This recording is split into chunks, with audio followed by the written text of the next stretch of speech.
Hello, everyone, and welcome to another edition of On Tab Bets. I am your host, Joey Ricotta at Joey Knows Nothing, joined as always by my co-host, my good friend, Jack Bushman at Jack Bushman2. We are back after last night's preview episode of the Shriners Children's Open, and we are here today to give out our final bets and final thoughts for this upcoming tournament. I'm excited. Last week was a success, not an outright success, but I'd say as a whole, things went pretty well. If you didn't check out yesterday's show, go back and listen to that if you feel like it, because we gave out a lot of our thoughts heading into today, and then Jack kind of finalized his bets and picks for today. So, with that said, though, I'm excited, man. Jack, how are you doing? I'm doing well, bro. I'm ready for this tournament to get started tomorrow morning out west in Las Vegas, Nevada. I know probably a good handful of players are out on the strip right now, playing some blackjack or playing some roulette before the tourney gets started tomorrow. But I can't blame them. I'd be doing the same thing. But just happy to be back, man. As you mentioned, we didn't hit any outrights last week, but it was still, I thought, a positive. All in all, we had a lot of guys who played well, a couple of guys who were right there on the cusp. I had Griot, you had the Mista guy. So even though we didn't get the final result, I thought the process was still strong. The process was correct, and hopefully that will land us to a winner this week. Yeah, that's the goal, right? It's nice to cash some of these props and, the top 40s and top 20s and things of that nature. But, when we can get an outright correct, I mean, that's pretty much what we get up for, right? That's where the big money is, the long shots. It's like placing a future bet in NBA or MLB or NFL or something like that. The long odds that golf presents us with. I mean, it's just no better feeling than hitting an outright in golf, in my opinion, on a week-to-week basis. Like, that's what got me sucked into this whole gambling thing, as far as betting golf goes. Yeah, sounds very familiar. Yeah, with your Vegas trip too. Oh, look at that. They're in Vegas this week. It's so easy. Let's just do it forever. Yeah, absolutely, man. We need to take a trip one of these days. Me and you just go have a boys weekend or something to Vegas and hit the tables as well. Might have to do it for the Shriners next year, huh? Hey, that's an appearance at TPC Summerlin. Not a bad idea, just getting out there, sipping some, I don't know what you want to drink, Jack, but sipping whatever you want, and we'll be out there watching a birdie fest, maybe a little bit hungover, maybe a little still drunk.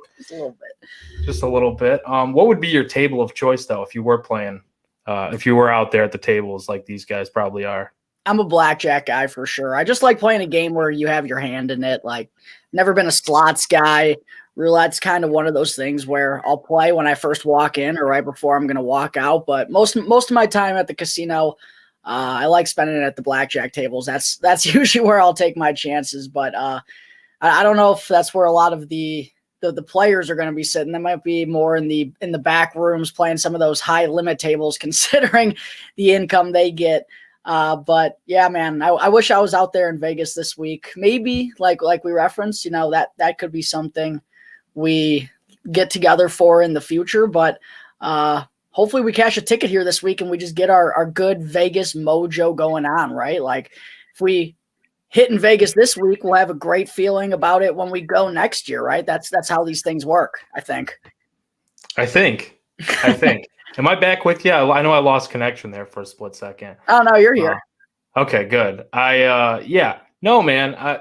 For the most part, I'm not quite sure exactly what you said, but I will say this though. Let's make Vegas our thing. Like, I won my first golf tournament to go to Vegas. This week's tournament's in Vegas, and then we'll go to Vegas next year.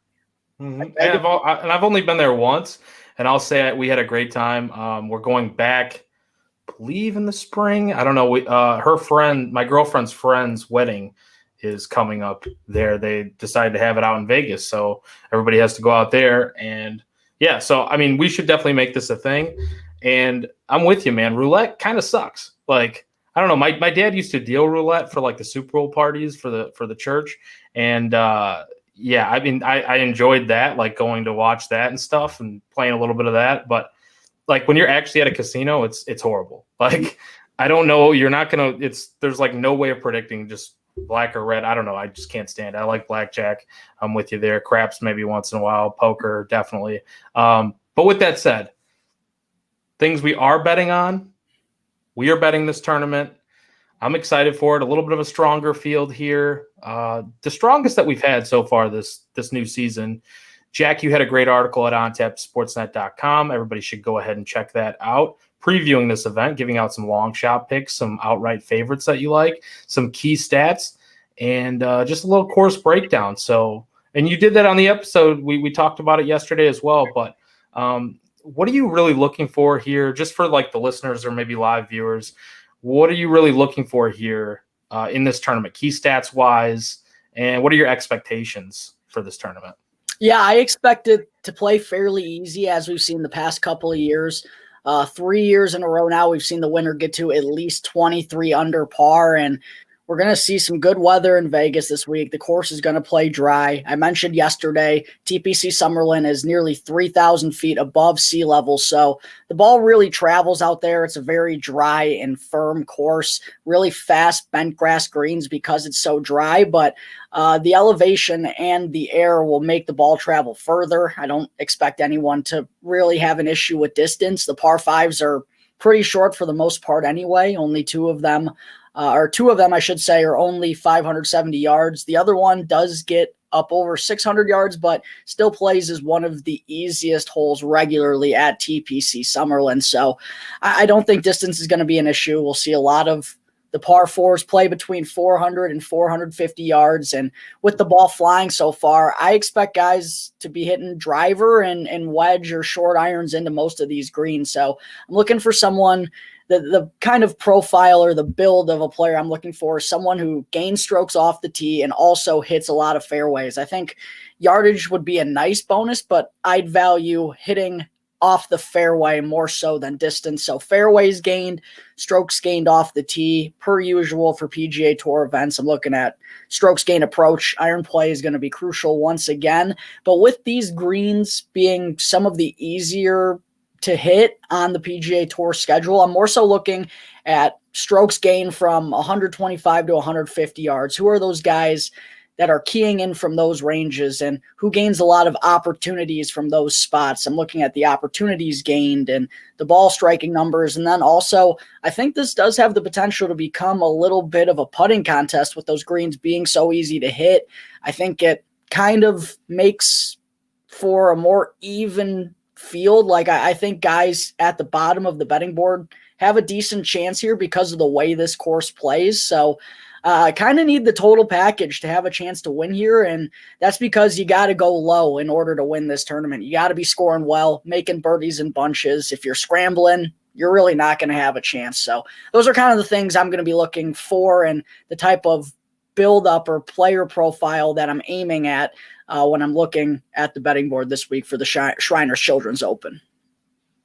All right, that's a good deal because I definitely, and you talked to me a little bit before here too about the scrambling not being, you're probably screwed if you're going to be doing a lot of that, and that's something you got to consider. Definitely, I tried to make my approach a little bit balanced this week with looking at some of the putters, and because I do believe it could be really just a birdie contest because, as you said, the elevation and the ball traveling distance wise. You probably don't need to be an extremely heavy hitter. Just don't hit it just crazy, with your accuracy. Just be a little bit more accurate this week, and then put yourself in good spots, and you probably will be all right. But I'm looking at that first round, like that first round cut or first 2 rounds cut. Like we could be looking at what, like a 5 under or something, like for the cut. Like yeah, there's probably going to be a lot. Probably. Yeah. So. Yeah, man. I mean, it'll be interesting to watch. Definitely. I think, we're probably taking some different approaches here, but we also, I was talking to you yesterday, we found ourselves on a lot of the same golfers too. Like, because I wasn't like weighing approach a ton, but like now I'm kind of like today I kind of looked at it a little bit harder, but I also didn't like build my entire card that way. But I did look a lot at the course history because it seems like that translates a lot year to year. It seems like the guys that do well here continue to do well here. So more so than other weeks. Like last week was a spot where I was just like, I don't care about course history really as much. We talked about it, but it wasn't like a huge thing. This week, I think that kind of maybe changes a little bit. But I'm hoping that with the Mac Daddies win, maybe we hit one of these long shots that we'll get to later on in the show. But with that said, Jack, starting at the top, I know you didn't really fall on anybody yesterday, but we'll go ahead and start it with the card here. 6-1, Patrick Cantlay. He's the heavy favorite, obviously, for just a million different reasons. He fits this course so well. He's played here so well. There's no surprise here, really, that he's the favorite. Sungjae Im, obviously the defending champ, 24 strokes under last year, just completely annihilated the course. He's 9-1. Max Homa, you got Aaron Wise, Tom Kim, and then Taylor Montgomery is 35-1. Tom Kim seems to be a hot name. Reading your article, I feel like I know where you're going to go here. What do you think, Jack? Yeah, I had a tough time with this range at first because, as you mentioned, Patrick Cantlay he might be Mr. TPC Summerlin for how well he's played this course the past few years. A first, 2 seconds, and an eighth. It's been remarkable, and I don't love 6-1 at all, but the way he's played here, and we know what he can do, and he's a really good bent grass putter. Like, it's definitely scary to not put money on Patrick Cantlay in this type of field, but I'm just going to be fading the top here. I'm going to fade him, Sungjae, and Max Homa. I was considering Sungjae for a little bit, but ultimately I'm just going to kind of act like these three guys aren't here, and that's kind of because the way this course is set up and the way this tournament, I think, is going to play, where guys from the back have a better opportunity than they do on most weeks because of how easy and accessible the pins are at this place. So, yeah, ultimately I decided to fade the top of the board, fading Cantlay, fading him, fading Max Homa, fading Aaron Wise too. The first bet that I made is on Tom Kim because, I mean, I don't know what's not to like about him at this point. We saw him finish incredibly well last season on the PGA Tour when he first stepped onto the scene. He followed that up with a remarkably electric performance at the President's Cup. He's been great in the past couple of months, and he fits really well for what this course requires too. He's extremely accurate off the tee. He's not long whatsoever, like 270, 280 driving distance, but he has one of the straightest shots with the driver in the game. Like, he hits it dead straight off the tee. Second in fairways gained over the past 24 rounds among all players in this field. He also can score in bunches too. We've seen him get hot with the putter that catapulted him to his win at Sedgefield. We know he can make birdies in bunches. He's great with approach, also leads the field in strokes gained approach over the past 24 rounds. There are just too many arrows pointing in Tom Kim's direction for me to pass up. So 22-1, yeah, I mean, not a great number for a 20-year-old kid who's like 4 months into his PGA Tour career, but he's that low on the board for a reason, and I'd kind of feel silly, honestly, if I didn't have money on Tom Kim. So I'm on him, and I'm also on Taylor Montgomery at 3,500 to close out this range. I like both of those guys. I was on Montgomery at a lower number last week. I believe in the talent. I believe in his game. He's been putting incredibly well. His finishes in the past few months have been insane. Kind of like a guy we'll talk about a little bit later. I'm going to be on Montgomery until this mini run that he's on is over. So, yeah, out of the top guys, I'm acting like the big names aren't here, and I'm going with Tom Kim and Taylor Montgomery. What do you got here at the top, Joey? Well, I'm going to be that fool without money on Tom Kim. I feel like you were speaking directly to me there because there's really no reason for me not to be on him. I'll be just point blank honest with you. I love every point that you're making about him. I do think that he's a great fit for this course and what it is and what he does. You know, being an accurate off the driver guy. Like, yes, it's a short career to this point, but it's been a very successful one or very productive one. And he's shown us why, exactly why he's 22-1. So I don't feel great about fading him by any means. I'm just doing it because I wanted to get to quite a few golfers this week that I thought had good opportunities to pop and have shown it in the past that are a little bit further down the board. And so I didn't want to start my card with 22-1, if we're being honest. And I didn't want to be the guy that bet on him when he's like the hot name right now. Seemingly like maybe that's like a setup for failure type thing, but I don't blame you for getting on him. I did start my card with a guy that you are on though, in Taylor Montgomery. You mentioned the putter. He's been dynamite with that thing, just filling it up, tons of birdies. I think a lot of people are looking at him as just a flat stick guy, But it's not just that. Like even the Corn Fairy, like he's shown more than just a flat stick, I think. But there are some people out there that are thinking that that's all he is. But like, how do you argue with the production that he has lately? Like we talked about yesterday. I mean, he now has a top 10 in 11 of his last 14 events. I mean, the guy's been on fire 9 of his last 10. I mean, like it's a good little track record here, or recent form coming in here for Montgomery, being the UNLV guy.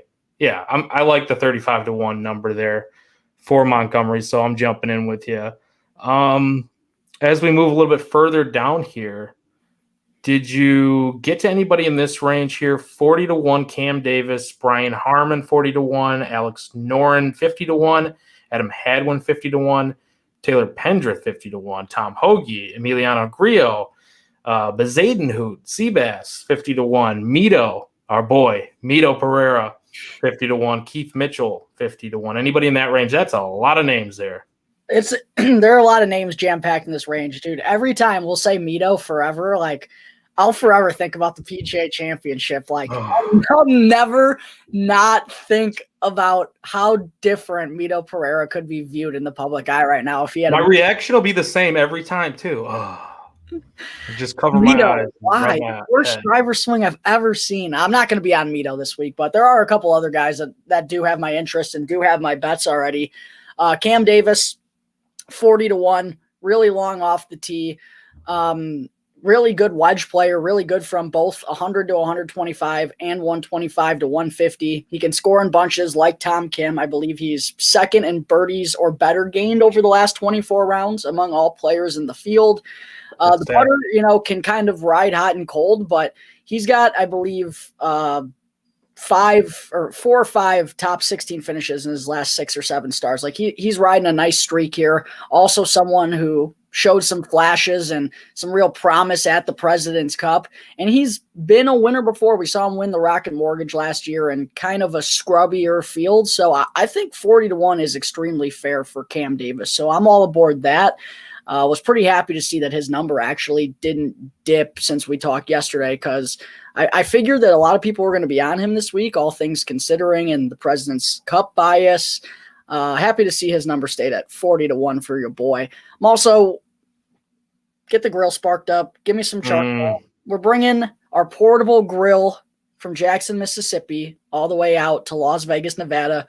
Emiliano Grillo, gimme. I'm going to be betting him until this run is over. Like I mentioned with Taylor Montgomery, look at the numbers for Emiliano Grillo and tell me what there isn't to like. Tee to green game, exceptional. Ball striking last week was ridiculous. Another guy who can make birdies in bunches and can go low, and he's putted extremely well, gain strokes putting in 5 consecutive events.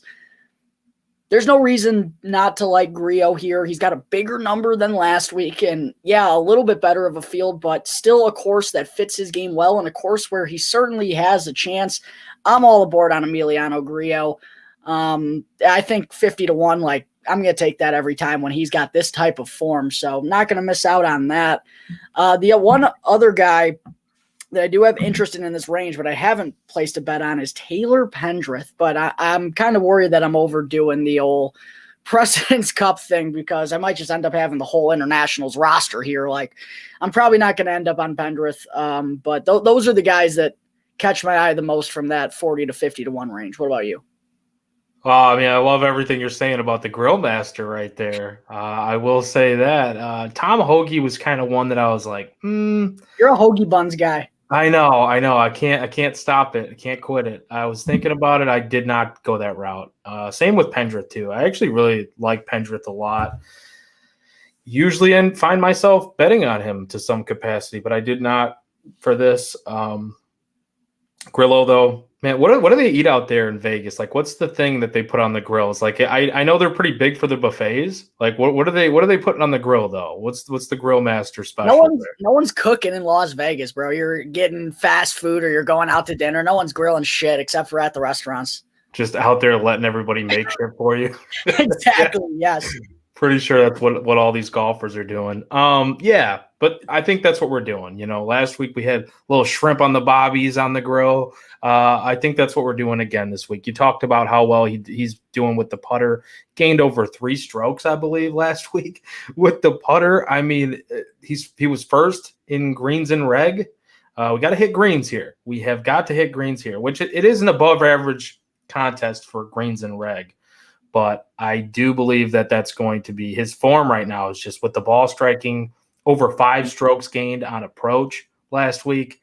Yeah, the Grill Master has my bet 100%. If I was in on him last week, I'm in on him this week. There's no reason to hop off that train right now. Even though he's shown on Sundays he hasn't been able to finish. He's such a hothead. He's such a hothead. Did you see him throw his club in the woods last week? I think it was round 1 or round 2. I was like, oh, great. Yeah, he was. He pulled. Who else did that recently? It was actually somebody that you don't like, but I always say it's your boy, Tyrrell Hatton. I think he threw a club. So I feel like he's done that multiple times, though. If we're being honest, Your baby. He didn't do that last week, but I mean that was just one that like most recently stuck out to me. But yeah, Grillo, he's got a little temper on him, that's for sure. I do find him entertaining, though. I will say it's better than a Tyrrell Hatton. I do find Grillo a little entertaining. Not that Hatton's not entertaining. You just don't like him. Cam Davis, though, yeah, I think a lot of people, missing the cut at Fortinet maybe push some people away a little bit, but I do think that this is, we were betting on a bounce back, kind of got that long off the tee. Not that it's like a huge deal here that they need to be long off the tee, but his history here too, T27, T28 in 2 out of the 3 events. So I think he can definitely put up a good weekend here. So I think that's a good number as well. And I'm glad it stayed the same. Those are pretty much the only 2. Actually, Keith Mitchell, too. I popped in on him. I got him at 66-1, though. Yeah, I don't like the course history at all, but that's just not great. I think the bent grass greens, just him putting well on bent grass greens, that's really like what stuck out to me the most. He's missed the cut here every time, though, that he's been here. So it's been a minute since we've seen him win, too. But I just wouldn't be shocked to see him kind of up there because I feel like this is a course where he can do well. So I got to Keith Mitchell. Nobody else really for me, though, in this range. I think the 60s, I mean, I was kind of bunched up with that 50 to 66 range or whatever to 1. 50 to 1 to 60 to 1 range is kind of where I fell. As we move down here, Siwoo Kim, are we on Siwoo this week? I don't know yet. I'm kind of in between. I know Siwoo can win these types of events, and he's accurate with the driver. This is an event where you don't have to necessarily have a lot of distance. That always favors Siwoo. Putter's hot and cold, but when it's hot, it can be really good. Ultimately, I don't think I have enough reasons to love Siwoo, and I think there's a couple other guys I'd rather get to. So kind of like Pendrith, I like him. I just don't think I'm going to be able to get to him. But in this range, couple guys that I do like. Mista guy, he's been on fire lately. I'm going with him 65-1. I didn't bet him last week. Of course, you did. You also had him in your one and done. Gave me a lot of reasons to be impressed with the guy, and I think he can do it on a track like this once again here. So 65-1 for the Mista guy. That's where I'm going. The other one in this range between 50 and 65-1 that grabbed my eye was KH Lee, another international squad boy from the President's Cup, solely because this is a TPC course. Like, that's literally the only reason. KH Lee just loves him some TPC courses, so might have to get on him as well. But the only bet I have in this range officially so far is the Mista guy. What do you got?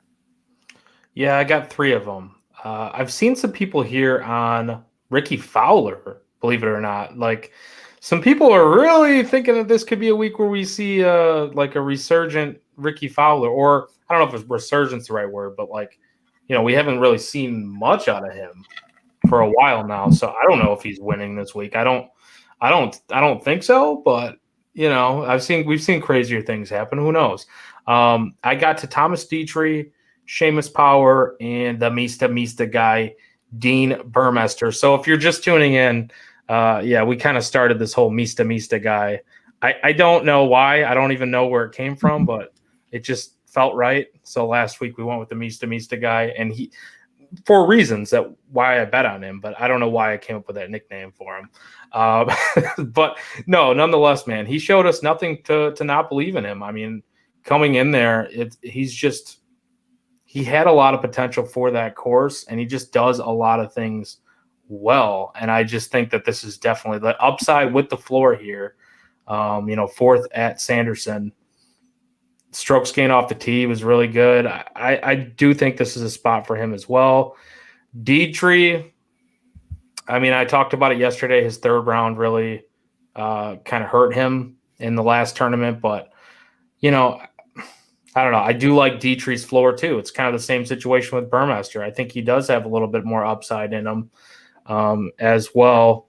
Seamus Power, he just steps his game up in these kind of like scrub events. I don't know. It's not necessarily like this is a scrub event, but this is where he can do pretty damn well. He lives in Vegas. I mean, we talked about he probably plays here a ton. He does. I think this is his home course. Like, he plays this a lot. This is okay. So there you go. Yeah. T21 last year, T30 last week at Sanderson. Shot a solid, not terrific for the course. 1 under in 3 of the rounds. Yeah, that's not good, actually, but barely made the cut, to be honest. But then shot 5 under in the 3rd round. So, yeah, I like Seamus Power for this course. That's pretty much all I got to in this range. I shouldn't say all I got to. That's a lot of golfers there. But, I really like that range a lot. Moving down here, 65-1 to, we'll call it 80-1. Anybody you fell on? Yeah, Kitayama's someone who piqued my interest a little bit. Played really well over in Europe the last couple of weeks. Has turned out a couple good finishes there.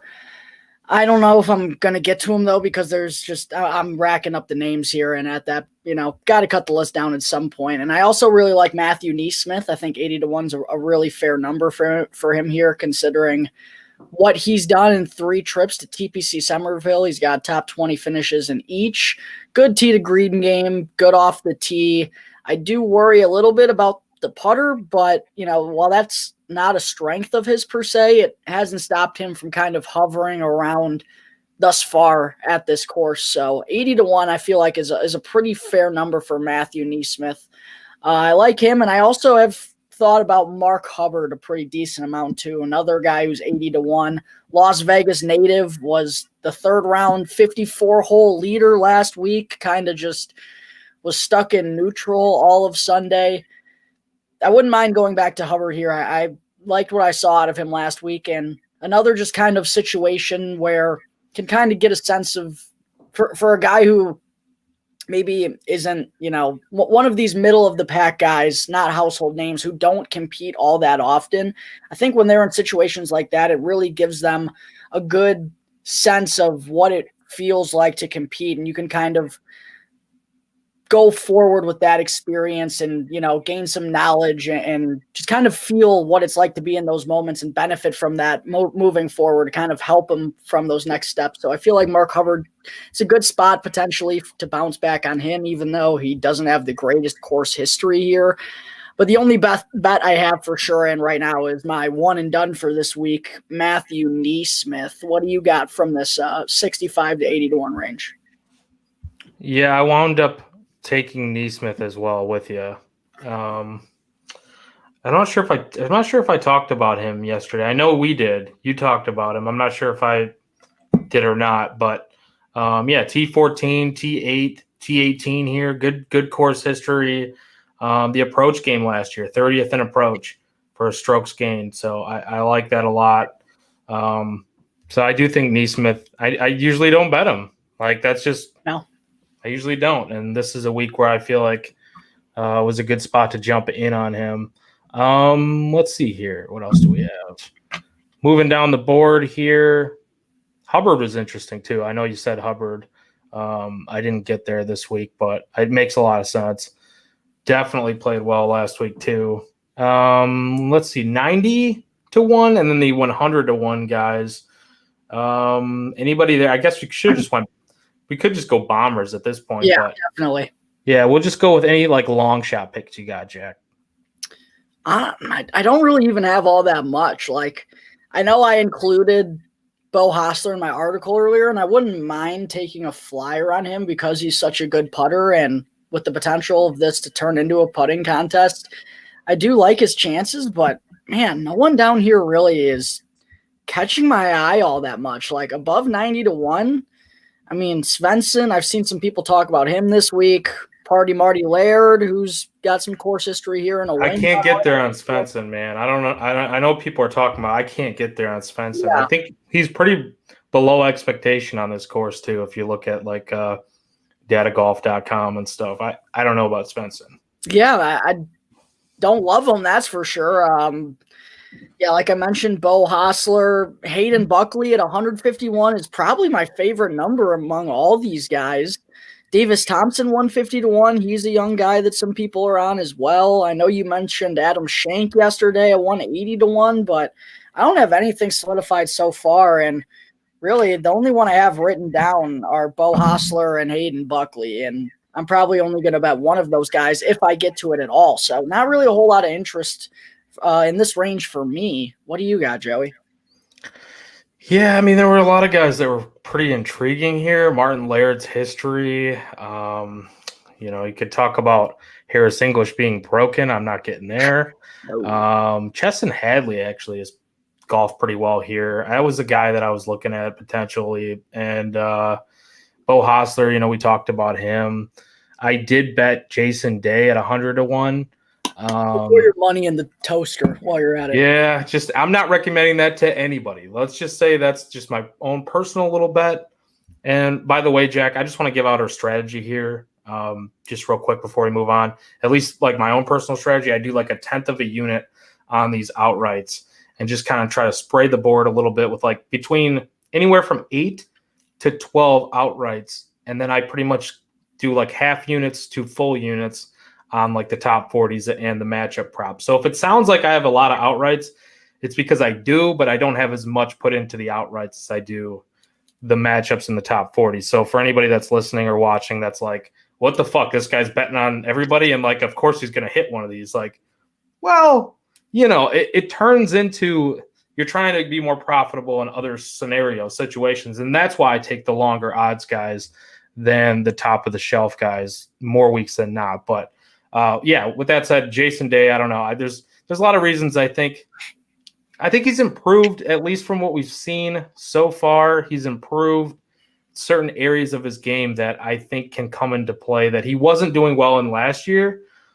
And so I think that maybe that's why I got to him this week. But yeah, Adam Schenk is really the only like long shot guy that I would say I had. I think it was it 180-1? He's down to 180-1. He might have been 190 yesterday, I think. You might have got jumping on the Schenk train. Yeah, I think I had to do it, man. Number one golfer in this field. Mentioned datagolf.com. Number one golfer in this field, above expectation on this course. That's just how he's performed on this course versus expectation for himself. And his finishes on this course, like they kind of tell you the same exact thing, right? Third place last year, 4 top 30s out of the 5 events at Shriners that he's done. Also, he's kind of following the same trend. Mentioned the same exact thing yesterday. T51 at Fortinet last year, cut at Sanderson. T55 at Fortinet this year, cut at Sanderson. I feel like, and this is just me, tinfoil hat time, I feel like he is looking forward to this event. He likes golfing here. I have not heard any quotes from him. Don't quote me on that. Quote from Adam Schenk unless he wins. Who the fuck's going to interview Adam Schenk? Yeah, exactly. Though it's like I had to really dive in the weeds to get this Adam Schenk quote, this gem. This is actually this is breaking news right here. I'm breaking the news right here. Because no one else is talking to him. No. Nothing against you, Adam. I hope you win this because that would mean I had a fucking damn good week, Jack. With that said, it sounds like we're pretty much done with our outrights. Is that about it? That is correct. Yeah, the rest of this board I really don't have much interest in at all, except for the guys that I already named. So Yeah, want to move on to some of the props that we got this week? Let's do it. I got quite a few, as I talked about. I don't know if I should just fire them off. What do you have for nationalities, Jack? So for nationalities, the only one I got is Emiliano Grillo, top South American. I kind of took a look at all of them yesterday, and nothing really got to me that much besides riding the only thing I should say that cashed for me last week, which was Grillo, top South American. We got another positive number on him again this week. That's what I'm taking. What do you got international wise? Yeah, it makes no sense not to take him over Mito. We're not on Mito, and then Augusto Nunez, top South American. So, yeah, the Grill Master, we're sparking it up. Get the charcoal. I like that a lot. I'm on that. Cam Davis, top Australian, plus 160. Found it at. It's competing against Lucas Herbert, Jason Day, Harrison Endicott, and Ryan Ruffles. Like, I'll be damned, Jack, if I let a bag of chips beat me. There is no way a bag of chips is beating me. So, yeah, Cam Davis. It is a good name, though. Lucas Herbert actually kind of scares me, though, if we're being honest about this field. And he is the second favorite for this field. But Cam Davis, we're already on him for an outright. Why not take the Australian there, plus money, a little bit safer, potentially. Thomas Dietrich, top Continental Euro. I think you talked about this yesterday, actually. Yeah. So you got me on board with that one. I took that half a unit. Seamus Power, top GB and Irishman, plus 350 at our sponsor, Bet Rivers. If you go to betrivers.com, enter the promo code ONTAP, you can get an up to $250 deposit match. That's promo code ONTAP at Bet Rivers for an up to $250 deposit match. Seamus Power, I took him plus 350, half a unit. You got Aaron Rye in there. You got Martin Laird, who I think is going to have a good tournament. Don't call him Taran. It's Callum Tarran is also in this field. I think, he's kind of probably feeling pretty good about what he did last week, right? So it's not like an easy field. I just really feel like Russell Knox is also in here. I just feel like Powers is just going to have a good week. So I'm going to take that because it's a smaller field than like a top 40 would be, right? If he can finish above these guys for plus money, I think that's a good spot to fall. Harry Hall, I wanted to get a piece of him. I found a way. Top Englishman, plus 470, half a unit. Really only worried about Callum Tarran in this field, I think, as well. So, is he in this field? Callum Tarran's in this field, I think.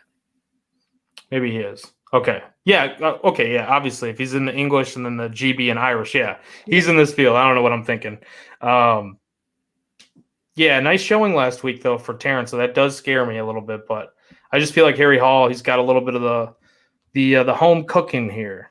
So I was looking at him as a potential outright spot, but and he's been kind of cleaning up with the putter a little bit. So I think that this could be a good spot for him. Those are the only nationality props I have, Jack. Any other bets that you got to as far as like special weird bets? Well, nothing like special or crazy or weird. I guess Grillo, South American, would kind of fit that category. But I have one top 20 so far. I have my one and done Matthew Neesmith plus 300 to be top 20. He's done it 3 times in a row here at TPC Summerlin. I think he can do it again. I think that's a really fair number for him to do it again. I am kind of tempted looking at this Grillo plus 200 top 20 to get more on him. But then if he misses the cut, I'm really fucked. I hope he doesn't. I don't think he's going to, but I kind of have enough on Grillo as it is. So I might just stick to Matthew Neesmith. Also because I have 2 top 40s. I think I mentioned both of them yesterday. Dean Burmeister.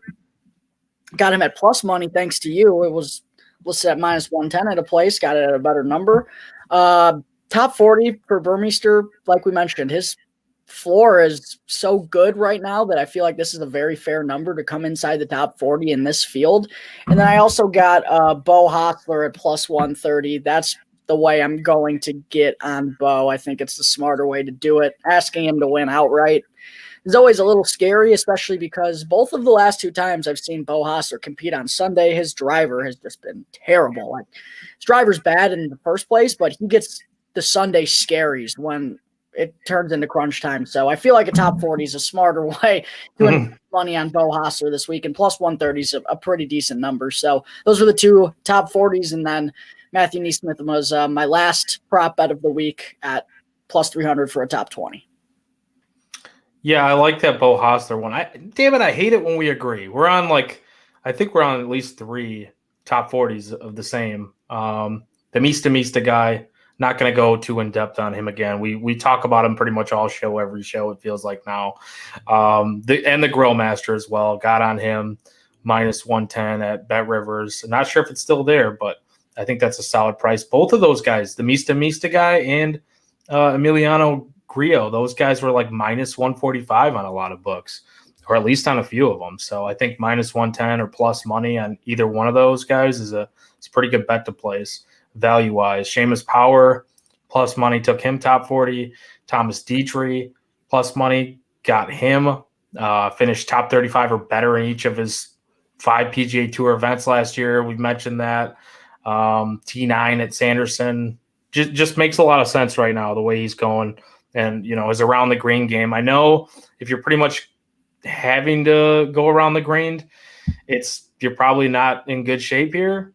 But if you're good at it, maybe you can get away with some of it. But I don't know if he's going to have that much trouble anyways. So I like Dietrich. Hostler, like you said, man, sometimes his accuracy just scares the hell out of me.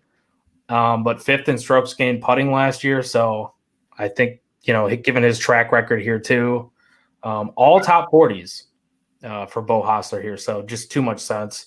And then Adam Schenk. I'm going to bet him to do the outright thing. He's got to get a top 40, right? Like that's just there you go. Sense in my head. I think, I like him for this event. So those are my placement bets, Jack. I'm keeping it a little bit lighter on the descriptions and reasons why, because we talked about a lot of these guys already. Absolutely, yeah. I mean, we've been harping on most of these guys who we've liked through the past 2 shows, and hopefully most of them will make us money this week. That'll be nice. I'm hoping, man. I am absolutely hoping for it. We do need to get an outright here. It's only our 2nd show of the season. It's not like we're slumping. We were on the right track. We had a lot of those guys. We hit a lot of our bets last week. The one and done matchup, the battle between me and you, was like off the charts. It's great. Just the fact that they were teed up together at the final round, I thought that was cool enough as it is. Like, I didn't care what Mista did on that final day, because I'm like, holy shit. We picked 2 one and dones, the first time doing this, and we have them both paired up, teeing off together. So I thought it was cool. With that said, matchups, head-to-head matchups, and then we will talk about our one and dones this week, Jack. Did you get to any matchups or anything like that? Never a matchup guy. That's always you. I don't know why. I just never really get on them. I'm going to start pushing you in this direction. I will. I'm going to start pushing you in this direction because I feel like it's something to sweat. It's an extra thing to sweat. Not that you need to be sweating anymore, I'm sure. But, it's just fun. I like went with this week over Ryan Palmer, minus 114 on our sponsor, Bet Rivers. I wanted to find a way to get Laird, just given his track record here. Couldn't find another, like in any other capacity to put him in as far as a bet goes. So he projects better than Ryan Palmer on a couple of websites I'm looking at. And, Palmer last year, he was okay around the green, but not outstanding. His approach game, driving accuracy, and putting were god-awful. So, he missed the cut here last year. He does have some decent finishes here, but Laird has 2 victories. If you date way back to I think 2009 was the other one, something like that. He has the more recent one, of course, as well. And then 11th last year. And, pretty solid. His base stats were all pretty solid last year, if you look at it. Outside of his brutal putting, 10th in driving accuracy, 26th in strokes gain approach, 24th greens and reg, 38th around the green. He was pretty solid outside of the putting, which, you're probably going to need that putter here. But if he feels comfortable and he knows these greens, he's shown he can putt here in the past. I feel like it's a good matchup play to take him over Ryan Palmer this week. Yeah, Laird was one of the few guys plus that were over 100 to 1 that I really thought about, mostly just because of how well he's played this course in the past. And even when, he's kind of gone through those years where it hasn't been consistent wins, or he's gone through dry spells, he's still found a way to play this course pretty well. So yeah, I like that idea of finding a way to get money on Laird. He was someone I liked this week. I'm not telling you to tell me. I'm not telling you to tell me. I'm not going to tell you, but I've thought about getting some money on Laird here at 110 to 1. I've thought about it. Hey, maybe even like a top 10 or something. Who knows? I mean, doesn't necessarily have to be an outright. I think that might even make some sense to get a little bit of something. We'll see what happens before I go to bed tonight.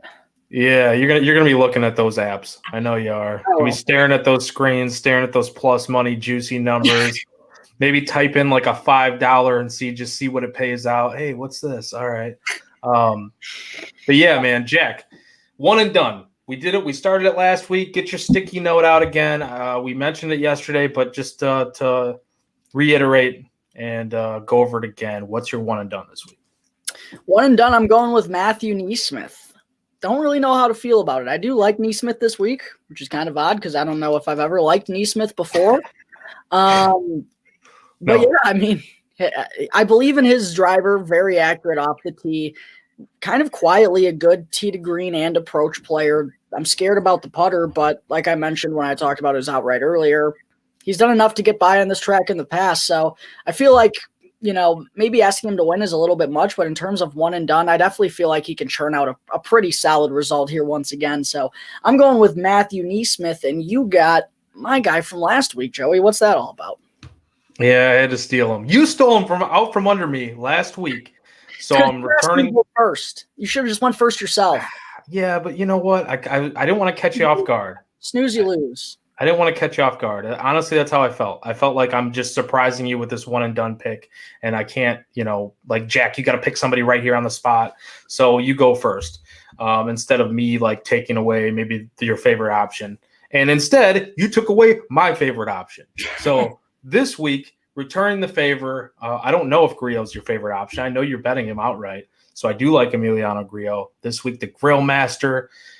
You said get the charcoal ready. We're getting the charcoal ready. We are grilling. We're cooking. We're just whatever. Do whatever you want. I don't care what you throw on there when you're out in Vegas. They're not making it. Somebody else at the restaurant grilling it up for them. It doesn't matter. I like him for my one and done pick. But favorite bet of this tournament. Now, we talked one and done. What's your favorite bet? Yeah, I think I'm going with Tom Kim outright. I really like Tom Kim this week. I hate you. Love the type of player that he is more so than anything. Like 20 years old, and he looks like he's never scared of the moment. Like he genuinely thrives in that type of situation, and already got a win under his belt. Walked on to, the President's Cup isn't the Ryder Cup. I'm not comparing those, but as an international, it's still pretty significant, especially when you're going into enemy territory and you're playing in the United States. And he didn't waver or shy away from it one bit. In fact, he used it as a positive and really brought the fire out of that international squad. And that's kind of what I thought helped keep them close throughout the event. So I love Tom Kim's character. I love his confidence, and I love his game, man. I think he fits really well for this course. So my favorite bet is Tom Kim, 22 to 1. He's going to cash this week. I think I'm throwing a big boy on him. I actually hate you. Because if he wins, and I could 100% see it happening, this is why I don't like you right now. Because I could 100% see it happening, and I know you're on the right path with this pick. But if it happens, I'm probably not having a good week. Because I have no exposure to Tom Kim this week. And that's the one guy I'm probably the most frightened about this week. So I hope you hit any other outright, Jack, because we're probably cashing together on on at least one or two of these.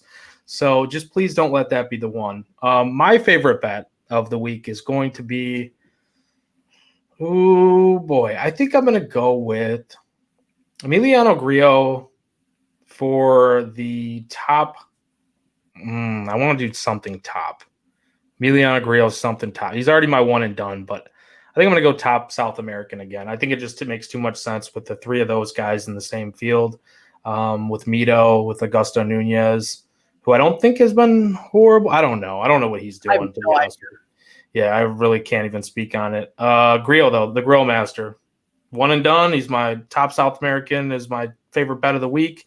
I think it just makes too much sense for me. So there you have it. Jack, any other kind of final thoughts as we like what you're looking forward to from this event? We kind of talked about the trophy yesterday. I don't know, like, just whatever you want, the open floor for you for this tournament. Yeah, I was thinking about this the other day, and I mean, we already kind of referenced Vegas earlier in the show, and it would be cool if we happen to make an appearance at the Shriners next year. But I was just thinking about, I mean, Las Vegas has been really cool to me. I've only been there once, but it was just a really cool moment that kind of got me on this path to golf. I win Daniel Berger, the first event coming back out of COVID. End up taking my now girlfriend to Vegas with me on kind of a whim. We went 3 days after I won the outright.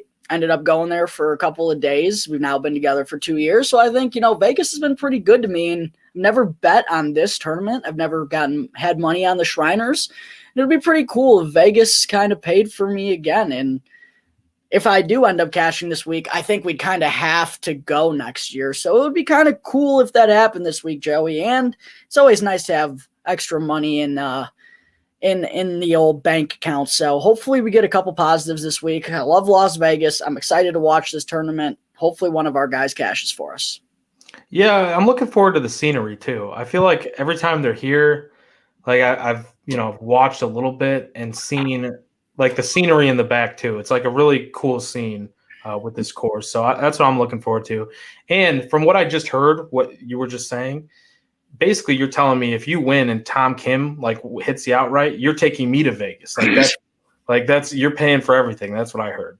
You're not pretty enough for that, man. We're not dating. All right.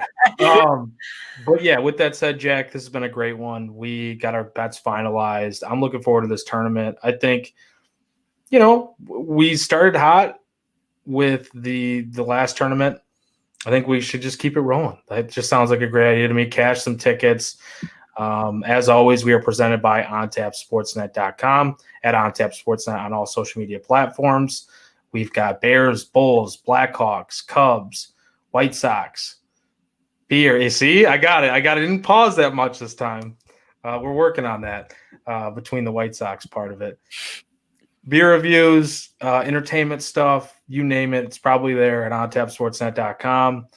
You can find me at Joey Knows Nothing. You can find Jack at Jack Bushman 2. We are On Tap Bets at On Tap Bets, and we are On Tap Golf at On Tap Golf. With that said, my friend Jack, what do you say we get out of here?